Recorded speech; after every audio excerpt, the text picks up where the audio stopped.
فيلمنا بيبدأ مع واحد اسمه بول وهو بيتسلق الجبال في بوتان مع أصحابه، وبيوصلوا لقمة الجبل وبيتفرجوا على المنظر الطبيعي الجميل وبيكونوا مبهورين بيه. وبيسمع بول صوت غريب زي عواء الذئب وبعض الآلات الموسيقية، ولكن بيكون هو الوحيد اللي سامع الصوت وأصحابه ما بيسمعوش رغم إنهم في نفس المكان مع بعض. فبيروح بول ورا مصدر الصوت عشان يعرف هو جاي منين، وبيكون مش واخد باله وبيقع في حفرة على الجبل، وبيخاف عليه أصحابه اللي معاه وبيبقوا عايزين يساعدوه ويطلبوا له شرطة الإنقاذ، ولكن بيكون المكان ما فيهوش شبكة ومش هيعرفوا يتصلوا بالشرطة عشان هم على قمة الجبل. فبيقرر واحد منهم انه ينزل لبول بالحبال عشان ينقذه ويطلعه من الحفرة، وبينزل من الفتحة وبيعرف انه يوصل للقاع وبيلاقي ان بول سليم وما حصلهوش حاجة، ولكن بول بيكون قاعد وباصص ومركز على هيكل عظمي عملاق بيكون قدامه في الحفرة وشكله غريب وعنده 8 دروع مش 2 بس، وبيبقى شكله مش هيكل عظمي لكائن بشري بس الحاجة غريبة مش معروفة او مألوفة. وبيروح صاحب بول عشان يساعده ويطلعه بالحبال، لكن بول بيهمس وبيقول انه لو لمس بول هيموت، فما بيفهمش صاحبه قصده او بيتكلم عن ايه وبيفتكره بيخرف بسبب الوقعه. فبيشيل بول غصب عنه وبيطلعه من الحفره بالحبال وبيوصله لباقي اصحابه، وبيفضلوا شايلين بول وهم نازلين من على الجبل. وفي الطريق بتحصل عاصفه ثلجيه كبيره ودرجه الحراره بتنخفض بشكل كبير بسرعه، فبيروحوا البيت فاضي مهجور في الطريق عشان يستريحوا فيه ويستخبوا من العاصفه. وبيكون مفيش اي اصابات على جسم بول ولكنه بيكون فاقد للوعي ومفتح عينيه. وبعد 3 ايام بيصحى بول وبيفوق من اللي كان فيه، وبيقرب من حبيبته وهي نايمه وبيهمس بحاجه في ودانها وبيمشي من المكان لوحده. وبعد ساعات بياخد اصحاب بول بالهم ان بول فاق واختفى من البيت، وبيفضلوا قلقانين عليه عشان العاصفه الثلجيه وانه معرض للخطر. فبيمشوا ورا اثار رجله على الثلج وبيلاقوه قاعد لوحده، وبيبقى بول معاه مزمار مصنوع من العظم وعمال بينفخ فيه. فبيتعصب عليه صاحبه عشان شايفه عمال بيعزف وهم قلقانين عليه من العاصفه، وبيزعق لبول وهو متعصب، ولكن بول ما بيكونش ليه اي رد فعل وبيفضل ينفخ في المزمار وكأن محدش جنبه. وفجأة بتطلع حبيبة بول سكينة كانت معاها وبتقتل بيها اصحابها من غير اي تردد، وبترمي نفسها من على الجبل وبتنتحر. وبيبص بول اللي حصل من غير ما يتأثر او يعمل حاجة، وبيفضل يكمل نفخ في المزمار. وبعد سنين بتيجي سنة 2018 وبيكون في واحد اسمه جيمس بيعاني من الاكتئاب، وده بسبب موت مراته وابنه في حادثة عربية وانه بقى عايش وحيد، وبيفضل عايش حياته وهو بياخد حبوب ضد الاكتئاب عشان يعرف يكون طبيعي. وبيكون كان شغال في قوات الشرطة ولكنه ساب الشغل بسبب الاكتئاب، وبيبقى شغال في محل بيبيع فيه كاميرات مراقبة وخزن، وبيكون عايش حياته من غير ما يحس بحاجة ومن غير مشاعر وكأنه روبوت. وفي يوم بيكون قاعد مع أماندا واللي بتكون بنت جارته وبتبقى طالبة في مرحلة الثانوية، واللي بيكون عندها اكتئاب بسبب موت أبوها وحاولت إنها تنتحر، ولكنها لقت طريقة وصلت بيها لسلام داخلي مع نفسها، وده عن طريق التأمل والتفكير الإيجابي، وده خلى حياتها تتغير تماما. وبتقول ده لجيمس وبتقول له إن البشر قادرين على تحويل أفكارهم لحقيقة وتكون ملموسة، ولكن جيمس ما بيقتنعش أو بيصدق كلام أماندا. وفي تاني يوم الصبح بيصحى جيمس على مكالمة تليفون وبيرد وبيلاقيها إنها جارته أم أماندا، وبتقول له إن بنتها جت البيت امبارح ولكنها اختفت الصبح ومش عارفة هي فين. وبيروح لها جيمس البيت وبيلاقي في مراية الحمام مكتوب عليها بالدم: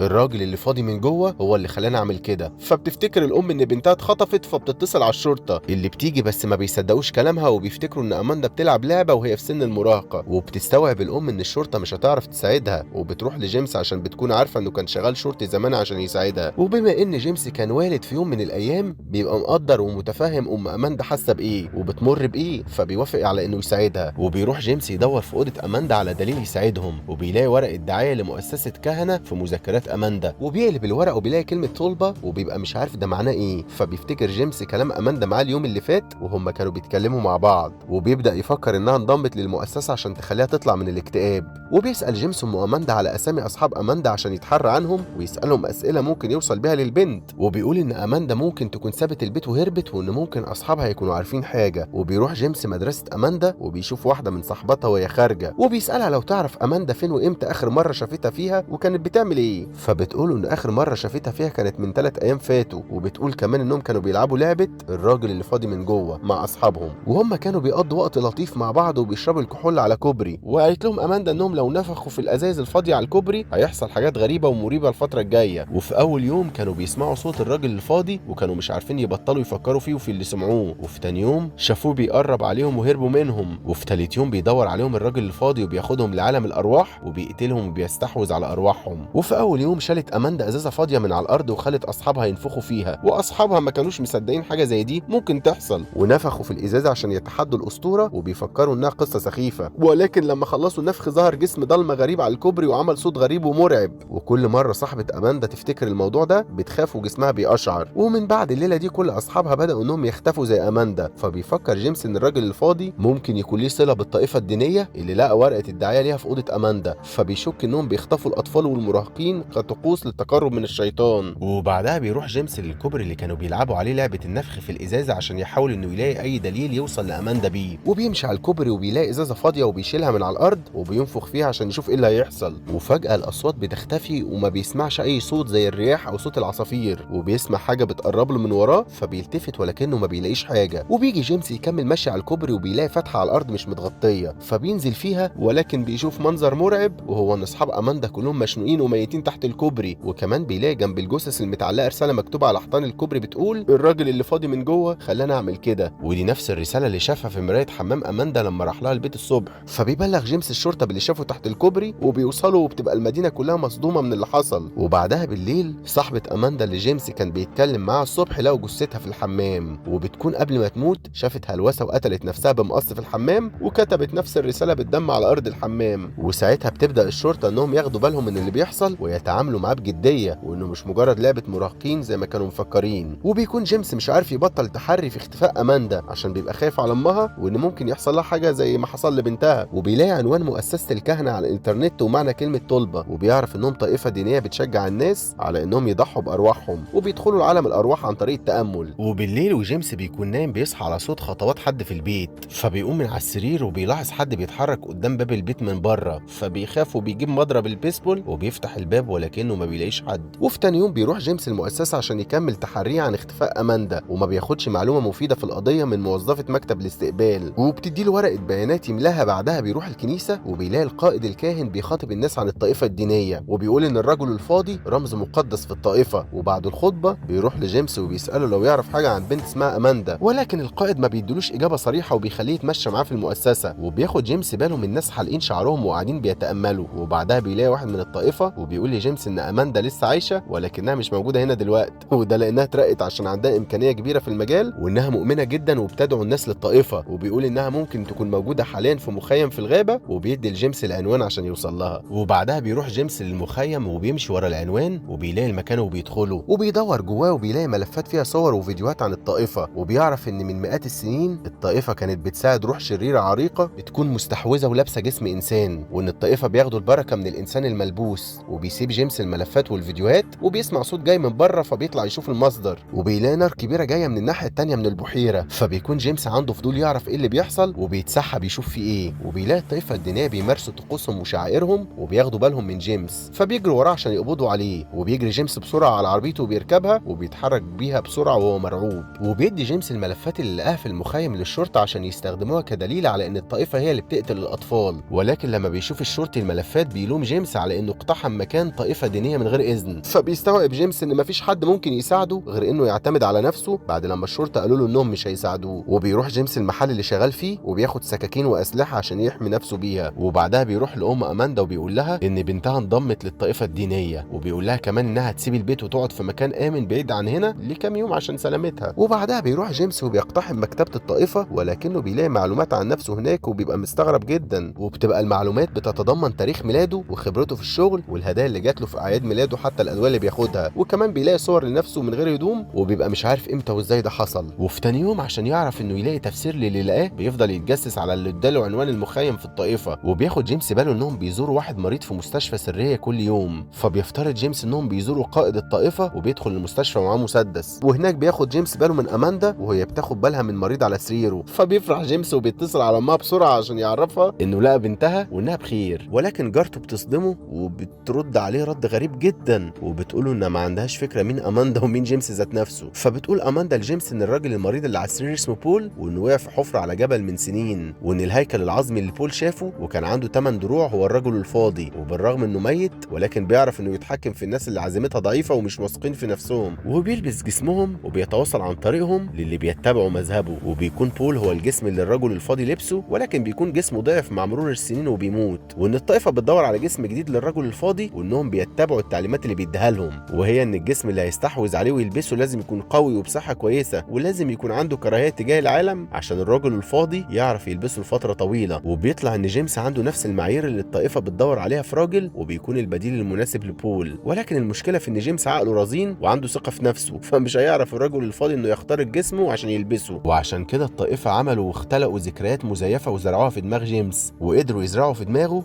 انه كان متجوز وعنده ابن وعيله ماتت في حادثه عربيه، وعشان يخلوه يحس بالذنب ويحس باكتئاب اكتر خلوه مفكر انه كان بيعمل علاقه مع ام اماندا في اليوم اللي عيلته حصلت لها فيه الحادثه. وبتكون دماغ جيمس مليانه ذكريات مزيفه وما بيبقاش عارف الحقيقه فين ومين بيكذب ومين لا، وده بيفسر هو ليه ما كانش عارف يفتكر هو امتى تصور الصور اللي لقاها لنفسه من غير هدوم، وازاي الطائفه عرفوا يجمعوا عنه المعلومات دي كلها ويعملوا فيه ده. وبعد كل الصدمات اللي اتعرض جيمس ليها بعد لما عرف الحقيقه من اماندا بدا يتجنن وبينهار عقليا، وبيحاول انه يقاوم الشيطان، ولكن المقاومه بتكون ملهاش لازمه عشان هو خسر ثقته بنفسه ورزانه عقله. فبيطلع الشيطان من بول وبيلبس جسم جيمس وبيدخل من بقه، وبعدها بيظهر جيمس وهو ملبوس وبيضرب نار على بول وبيقتله في سريره، وساعتها كل اللي في الطائفه بينحلوا لجيمس واللي بيبقى هو الرجل الفاضي او الشيطان بمعنى تاني. الفيديو ده كتبه كريم اشرف وسجله محمد طاهر، ده اللي هو انا يعني، ومنتجه محمود طاهر. وما تنسوش تعملوا فولو لصفحه فيلم في الخمسين عشان تتابعوا الملخصات الدراميه، وفولو لصفحه محمد طاهر عشان تتابعوا الملخصات الكوميديه، وفولو لصفحه هكونا ماتاتا عشان تتابعوا ملخصات الانمي والكرتون. سلام.